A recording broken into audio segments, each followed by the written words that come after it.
So alam nyo ba kung ano ba yung naging trabaho ko dito sa Japan dati? Bale, i-share ko na din sa inyo kung ano yung mga naging trabaho ko dati dito.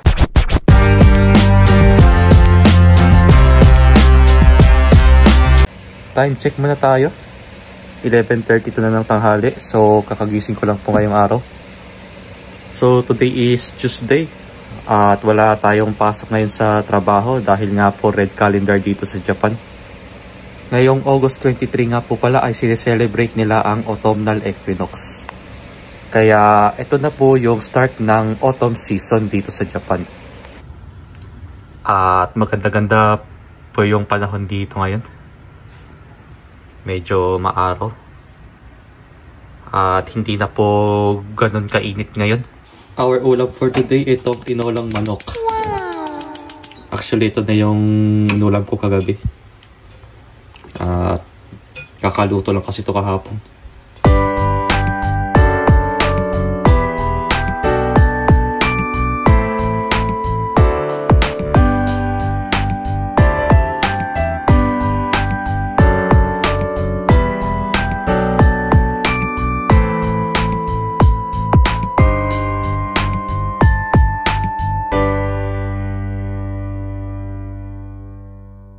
Nandito ako ngayon sa labas at meron tayong pupuntahan ngayon. So pupunta tayo ulit ng real estate, pero sa ibang real estate naman yung pupuntahan natin.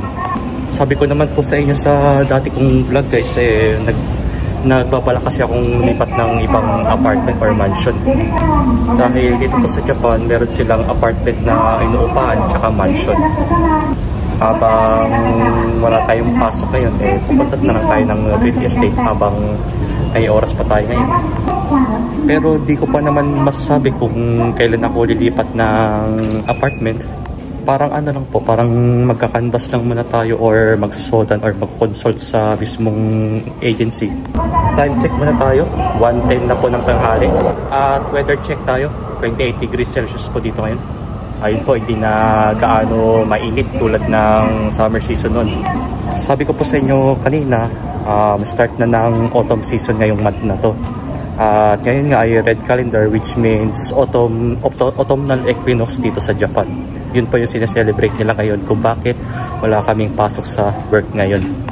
So uulitin ko, meaning ng autumnal equinox, yun na yung equal length ng araw at saka gabi.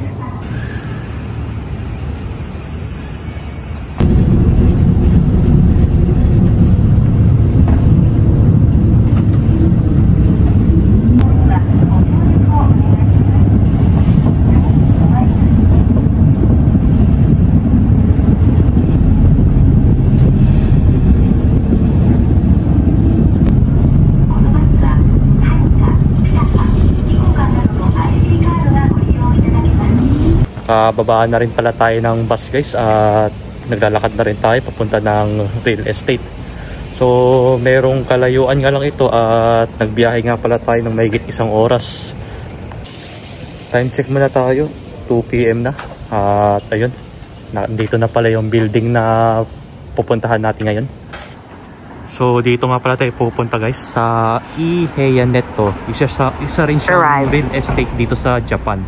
Kung saan dito tayo magtatanong or magko-consult kung meron nga ba silang available na apartment or mansion. So sa ngayon nga pala pupunta tayo ng Ion. At first time ko lang makapunta dito sa lugar dito. Medyo luma na rin yung Ion nila dito. So bale papasok muna tayo doon. At kakain muna siguro ng merienda. Time check muna tayo, 4:10 na ng hapon. So ayun, kakatapos ko lang pumunta ng real estate kanina. At kakain na muna tayo siguro bago tayo umuwi ng bahay.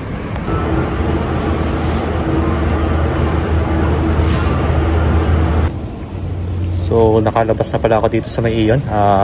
Medyo maliit lang pala sa loob at wala rin akong mahanap na kainan. Bale maghahanap na lang muna ako siguro ng mga kainan dito sa ibang lugar. Medyo nagugutom na rin kasi ako. Bago tayo umuwi, siguro kain muna tayo ng merienda.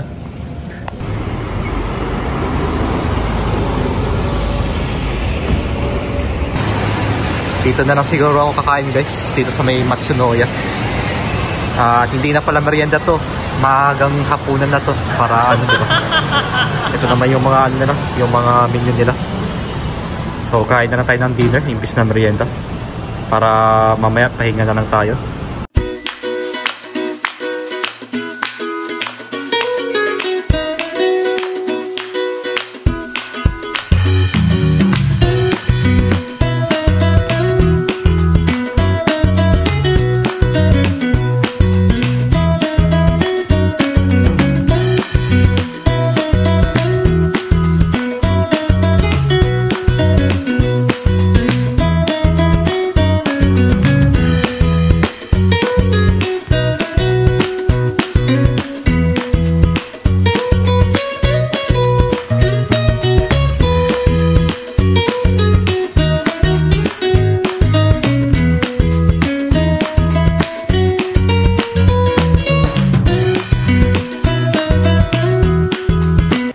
Kauwi na rin ako ng bahay guys, at sa ngayon magluluto muna ako ng kakainin ngayon.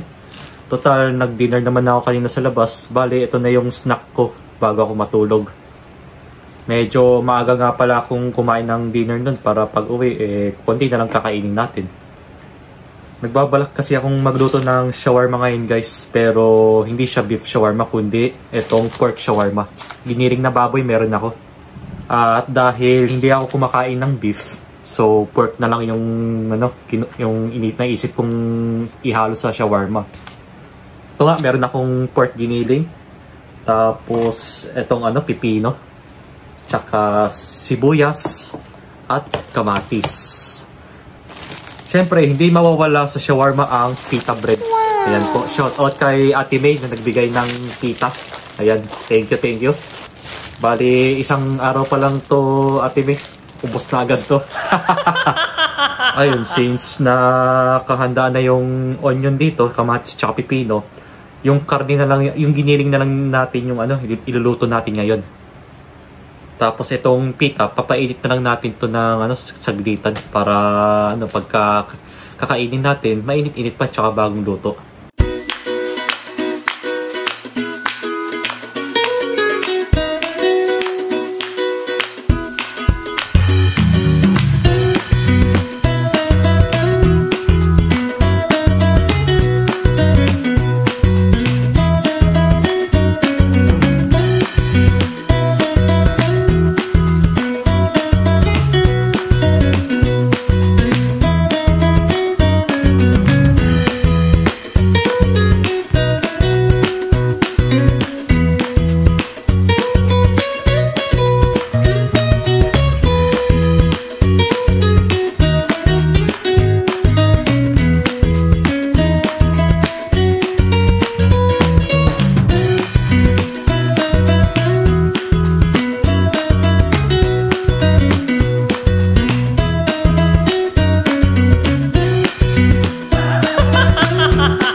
Okay guys, ito nga pala yung niluto kong shawarma.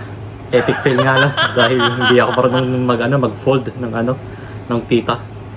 Ayun, yung imbis na maliit yung sana gagawin ko, naging malaki. Ayan po. Medyo fail pa tayo. So ito na po. Kaso naparami ata nang lagay sa loob. Kaya ganito yung fold.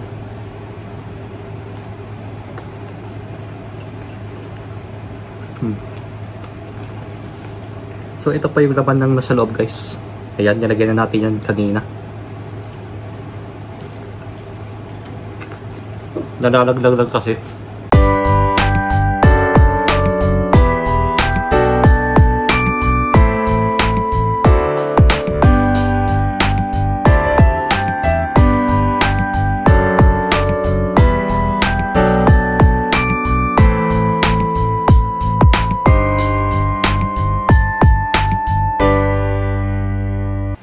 Time check muna tayo.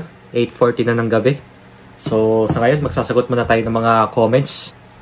So may pasok ulit tayo bukas, which is Wednesday. Kaya maaga-aga tayo magpapahinga muna para may sapat tayo na tulog pag papasok tayo sa trabaho bukas. So unahin muna po natin to. Ang sabi po ni Sir Ben Lopez 8533, Japanese citizen na po kayo? So my answer is no. Hindi po ako Japanese citizen pero resident na po ako dito sa Japan. Kaya ang hawak kong passport ngayon ay Philippine passport at ang visa ko po ngayon ay permanent resident. Thank you na rin kay Lord dahil nabigyan tayo ng permanent resident nung last year dahil po last year nun ay nag-apply na ako ng visa nun. Kasi nga mag-expire na kasi yung visa ko nung last year, which was yung long-term visa ko nun. Kaya nung nag-apply ako ng visa nun, dalawa yun eh. Long-term visa tsaka permanent visa. Kaya ang nangyari, sabay silang dumating sa posto ko or yung mailbox ko. Kaya ang nangyari, nung pumunta ako ng immigration, pinapili ako ng isa doon. Kaya ang pinili ko doon ay yung permanent resident na. Kasi pang matagalan na po kasi yun guys. At less hassle na rin pagka magre-renew tayo ng visa pag malapit na mag-expire. Next naman po, para kay Sir Erwin Ricera 6263. Ang sabi niya, ano work mo dyan sir? So actually, dati po na i-vlog ko na yan kung ano po talaga yung work ko dito sa Japan. Pero ngayon po ay uulitin natin kung ano nga ba yung work ko dito sa Japan. Ngayon po, ang work ko ngayon dito sa Japan ay metal press factory worker po ako. Gumagawa po kami ng mga pintuan na gawa sa bakal. At yung ito pa yung nakikita nyo sa mga apartments, sa mga mansions, at saka sa mga iba't ibang mga buildings. Ganun po yung mga klaseng pintuan na ginagawa namin. May kabigatan nga lang po yung trabaho namin pero at least po nakakayanan ko naman po. Tsaka hindi ko na po iniisip yung pagod at hirap po as long as may maayos tayo na trabaho dito sa Japan. So alam nyo ba kung ano ba yung naging trabaho ko dito sa Japan dati? Bale, i-share ko na din sa inyo kung ano yung mga naging trabaho ko dati dito. So nung bago-bago pa lang ako dito sa Japan noon, 2019, ang una kong trabaho dito ay bread factory po. Gumagawa po kami ng mga tinapay sa factory. At doon po ako nagtatrabaho sa mismong machine or sa mga packaging na nagpapak kami ng mga tinapay. Tapos yun po yung nakikita nyo sa mga convenience store. Pero hindi ko na po sasabihin sa inyo kung anong convenience store yun. At nagtagal nga po pala ako doon ng halos 3 taon din sa factory na yun. Sa kadahilanan na rin na nakahanap na ako ng ibang trabaho nung time na yun. Kaya naisipan ko na rin na nalabipat ng ibang company. By the way, yung 3 years ng pagtatagal ko sa bread factory na yon, meron akong nag-day shift ako nun, tsaka nag-night shift. Halos bara-bara po kasi yung schedule ko nun. At na-experience ko pong magtrabaho ng pang-araw at tsaka pang-gabi nun. Kung gusto nyo po na medyo lumaki po yung sahod nyo, mas maganda na sa night shift kayo magtrabaho. Dahil meron kasi silang night differential nun, kaya pag yakin ka or night shift, tataas po yung sahod nyo dun. Then next naman, after ko mag-work sa bread factory nun, nagtrabaho din ako sa mga kumitate factory or sa mga tinatawag natin na nag-assemble ng mga machine. Kaya yun po yung tinatawag na kumitate. Actually, nagtagal po ako doon ng 2 weeks lang po, 2 linggo lang, dahil hindi ko po kinaya yung trabaho na yung time na yon. Dahil sa sobrang layo po nung workplace ko mula po dito sa bahay, halos araw-araw po noon, 1 oras po mahigit yung binabiyahe ko noon, makapasok lang sa company na yon. Kaya naisip ko na rin na mag-resign na lang at maghanap ulit ng ibang trabaho. Bale, yung after ng trabaho ko sa assembles sa may mismong factory din, ayun po, next na trabaho ko ay nasa aircon pipe po. Or gumagawa kami ng mga pipes na nilalagay sa mga aircon, sa mga refrigerator. Kaso yung materials po na ginagamit namin doon ay copper.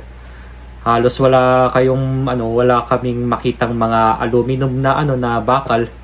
Kaya lahat ng manufacture namin ay more on copper.